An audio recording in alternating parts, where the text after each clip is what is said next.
नमस्कार विद्यार्थी मित्रांनो, मी प्राध्यापक मनोज सुर्वे माय मराठी युट्यूब चॅनलवर आपलं मनपूर्वक हार्दिक स्वागत करतो. मित्रहो, आज आपण मराठी व्याकरणाच्या संदर्भात एका महत्त्वाच्या विषयावर चर्चा करणार आहोत. ज्या विषयाच्या अनुषंगानं परीक्षेमध्ये नेहमी प्रश्न पडतो आणि प्रश्न आल्याच्या नंतर बऱ्याचशा विद्यार्थ्यांचा गोंधळ किंवा धांदल उडण्याची शक्यता जास्त असते. का तर दिसणारे दोन्ही विषय सारखेच वाटतात आणि दोन्ही विषय सारखे ज्यावेळेस येतात तेव्हा आपल्याला प्रश्न पडणं साहजिक आहे आणि त्यानुसार आपल्याला उत्तर काढणं मात्र अवघड जातं. मग त्यासाठी आपण काय करतोय, यापूर्वी सुद्धा अतिशय महत्वाचे व्हिडिओ ज्या विषयाच्या अनुषंगानं प्रश्न पडतात त्याचं विश्लेषण आपण या चॅनलवर केलेलं आहे. तर मित्रहो, आपण नवीन असाल तर या युट्यूब चॅनलला आपण सबस्क्राईब करून घ्या, लाईक करा, शेअर करा आणि व्हिडिओ पूर्णपणे पहा. नेमका तुमचा प्रश्न चुकण्याच्या मागे कारण काय असू शकते आणि प्रश्न का चुकतो, तर त्याच्या मागची जी काही भूमिका आहे ती आज आपण या ठिकाणी स्पष्ट करणार आहे. त्यामुळे पूर्ण व्हिडिओ पाहायला विसरू नका मित्रो. चला वळूया.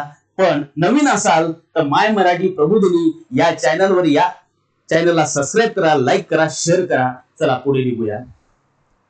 मित्र बघा, क्रियाविशेषण व विशेषण यातील फरक. आता काही विद्यार्थी म्हणत असतील क्रियाविशेषण आणि विशेषण यामध्ये आम्हाला बरेचसे प्रश्न येतात. प्रश्न आल्याच्या नंतर मात्र आमचा प्रश्न आणखी अवघड होतो. त्या का कारणानं, तर या ठिकाणी क्रिया हा शब्द विशेषण हे सारखंच आहे, परंतु क्रिया हा शब्द आधीच्या शब्दाला जोडल्यामुळं हे क्रिया विशेषण आहे, हे विशेषण आहे. मग दोन्ही मधला फरक काय आणि तो फरक जर आपल्याला स्पष्ट करायचा असेल तर त्याच्या अनुषंगानं आपल्याला चर्चा करणं गरजेचं आहे. म्हणून व्हिडिओ पाहायला विसरू नका असं मी म्हणतोय मित्र. तर आपण वळूया पुढे. तर बघा, पहिल्यांदा आपण पाहूया सोपा विशेषण, नंतर पाहूया क्रिया विशेषण. दोन्ही मधला काय फरक आहे तो सुद्धा आपण समजून घेऊया. चला पुढे. तर बघा, या ठिकाणी आपण अभ्यासत असताना घेऊया, या ठिकाणी एक थोडासा पेन चेंज करून घेऊया बस. तर बघा, पहिल्यांदा बघा, या ठिकाणी आपण जर म्हणत असेल विशेषण, काय म्हणतो? विशेषण. आता विशेषण म्हणजे नेमकं काय, तर नामाबद्दल अधिक माहिती सांगणारा व नामाची व्याप्ती मर्यादित करणारा. मित्र हो, याच्या पूर्वी आपण विशेषणाचा व्हिडिओ तुम्हाला दिलेला आहे. तो विशेषणाचा व्हिडिओ जर तुम्ही बघितला, त्याच्यानंतर हा व्हिडिओ बघितला, परंतु आता व्हिडिओ पूर्ण बघा, तो व्हिडिओ पहा, पुन्हा हा व्हिडिओ बघा, पण विशेषण समजून घ्या. नामाबद्दल अधिक माहिती सांगणारा व नामाची व्याप्ती मर्यादित करणारा. नामाबद्दल अधिक माहिती सांगतो बघा, नामाबद्दल अधिक माहिती सांगणारा. अधिक माहिती म्हणजेच विशेष माहिती असते. अधिक माहिती सांगणारा व नामाची व्याप्ती मर्यादित करणारा. काय? नामाची व्याप्ती मर्यादित करणारा. जो विकारी शब्द असतो. कसा शब्द असतो? विकारी. हा शब्द लक्षात ठेवा मित्रो. विकारी म्हणजे काय म्हटलं आपण याच्यापूर्वी? बदलणारा. कशानुसार?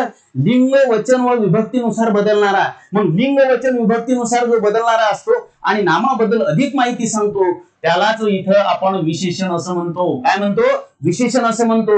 जसं की या ठिकाणी आपण शब्द घेतला बघा, काय घेतोय आपण? एखादा शब्द आपण घेतल्याच्या नंतर तो जर बदलला जात असेल, जसं मी असं म्हणतो मोठा भाऊ.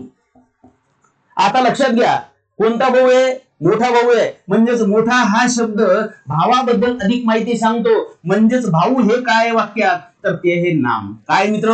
नाम आहे. काय? नाम आहे. लक्षात घ्या, या ठिकाणी आपण समजून घेत असताना जर व्यवस्थितपणे रचना समजून घेतली तर हे भाऊ हा जो शब्द आहे हा आहे नाम. काय? नाम आहे. परंतु या नामाबद्दल अधिक माहिती सांगण्याचं काम मोठा या शब्दाने केलंय. कोणत्या शब्दाने केलंय? मोठा या शब्दाने केलंय. आणि तो शब्द बदलणार आहे. जसं आपण भाऊ म्हणजेच नामाशिवाय विशेषण येत नाही हे स्पष्ट आहे. जर वाक्यामध्ये नाम असेल तरच विशेषण येते. म्हणजेच या ठिकाणी भाऊ या जाग्यावर जर आपण बहीण हा शब्द घेतला तर बहीण हा शब्द घेतला की लगेच या ठिकाणी काय शब्द येईल मित्र? तर मोठी हा शब्द येईल. काय येईल? मोठी हा शब्द येईल. मोठाचं मोठी होईल. परंतु जर आपण या ठिकाणी भावंडे असा शब्द घेतला, ज्याला आपण अनेक वचनी आणि नपुंसकलिंगी असं म्हणूया, कारण याचं लिंग आहे पुल्लिंगी, याचं लिंग आहे स्त्रीलिंगी, तर या शब्दाचं लिंग आहे नपुंसकलिंगी. तर लक्षात घ्या, जर नपुंसकलिंगी रूप घेतलं तर इथे सरळ सरळ मोठे भावंडे असा शब्द प्रयोग आपण करतो. तो अनेक वचनही दर्शवतो आणि नपुंसकलिंगी सुद्धा दर्शवतो. आता आपल्याला काय बघायचंय, विशेषण म्हणजे काय, तर विशेषण म्हणजे नामाबद्दल अधिक माहिती सांगतो. कारण कोणता भाऊ तर मोठा भाऊ, कोणती बहीण तर मोठी बहीण, कोणते भावंडे तर मोठे भावंडे. या ठिकाणी लक्षात घ्या, म्हणून या ठिकाणी हे जे शब्द आपण घेतलेत हे शब्द इथं कशाचं कार्य करतात, तर अधिक माहिती सांगण्याचं कार्य करतात. मग अधिक माहिती सांगणाऱ्या शब्दाला आपण या ठिकाणी विशेषण असं म्हणतो. त्याची व्याप्ती सुद्धा मर्यादित केली, कारण मोठे भावंडे त्याच्या खाली जर लहान भाऊ असतील तर ते आपण घेतलेले नाही, फक्त मोठेच घेतले. इथं मोठी बहीणच घेतली आणि मोठा भाऊच घेतला, म्हणजेच त्याची व्याप्ती सुद्धा मर्यादित करते. म्हणून त्याला आपण काय म्हटलंय, विशेषण असं म्हटलंय. काय म्हटलं, विशेषण असं म्हटलं. मग आपण या ठिकाणी समजून घेऊया की विशेषण आणि क्रियाविशेषण यामधला फरक काय असतो. तर सुरुवातीला आपण पाहिलं या ठिकाणी विशेषण. आता विशेषण बघितलंय तर विशेषणामध्ये मी तुम्हाला पहिले सांगितलं की या ठिकाणी जो शब्द आपण घेतला तो शब्द घेत असताना उदाहरण म्हटलं की मोठा भाऊ. मोठा भाऊ म्हणजेच या ठिकाणी हा शब्द त्याच्याबद्दल अधिक माहिती सांगतो. आता आपण जाऊया पुढे आणि क्रिया विशेषण समजून घेऊया. चला तर बघूया आपण क्रिया विशेषण. क्रिया विशेषण. आता क्रिया विशेषण म्हणजे नेमकं काय, तर लक्षात घ्या, या ठिकाणी क्रिया विशेषण म्हणण्यासाठी आपण काय करणार आहे, तर क्रियापदाबद्दल अधिक माहिती सांगणारा विकारी शब्द म्हणजे क्रिया विशेषण होय. कोणाबद्दल, क्रियापदाबद्दल. म्हणजेच वाक्यामध्ये जर क्रियापद असेल आणि क्रियापदाबद्दल अधिक माहिती सांगण्यासाठी शब्द आला असेल तर लक्षात घ्या, क्रियापदाबद्दल अधिक माहिती सांगणारा. या ठिकाणी लक्षात घ्या, तिथं आपण म्हणत होतो विशेषण म्हणजे नामाबद्दल अधिक माहिती सांगणारा. क्रिया विशेषणामध्ये बद्दल कोणाच्या बद्दल सांगतो, क्रियापदाबद्दल सांगतो. कोणाबद्दल सांगतो, क्रियापदाबद्दल अधिक माहिती सांगणारा. या ठिकाणी सुद्धा तो विकारी शब्द असतो. कसा असतो, विकारी. विकारी म्हणजे लिंग वचन व विभक्तीनुसार बदलणारा. कसा, लिंग वचन व विभक्तीनुसार बदलणारा. विशेषण सुद्धा लिंग वचन विभक्तीनुसार बदलते, म्हणूनच तर आपला गोंधळ उडतो मित्र. मग गोंधळ उडू नये म्हणून विशेषण आणि क्रिया विशेषणातला फरक काय हेच आपण बघतोय. मग आपण या ठिकाणी तो शब्द विकारी आहे, हा बी शब्द विकारी आहे. हा क्रियापदाबद्दल अधिक माहिती सांगतो, तो नामाबद्दल अधिक माहिती सांगतो. मग या ठिकाणी दोन्ही मधला फरक काय, तर लक्षात घ्या, इथं पहा नामाबद्दल अधिक माहिती सांगतो आणि हा शब्द आपण काय म्हटलं, क्रियापदाबद्दल अधिक माहिती सांगतो. हा सुद्धा विकारी आहे आणि नामाच्या ठिकाणी सुद्धा हा सुद्धा विकारी आहे. म्हणजे दोन्ही ठिकाणी सारखेच वाटतात. मग आता या दोन्ही मधला जर आपल्याला फरक घ्यायचा असला तर तो फरक कसा घेऊया आपण, तर त्याची घेऊया आपण मित्र उदाहरण. काय घेऊया आपण, त्याची उदाहरणं घेऊया आणि समजून घेऊया. लक्षात घ्या, आता इथं दोन भाग पाडतो आणि आपण उदाहरण घेऊया. घेऊया आपण उदाहरण. सचिन चांगला मुलगा आहे. सचिन चांगला मुलगा आहे. आणि इकडे घेऊया आपण सचिन क्रिकेट चांगला खेळतो.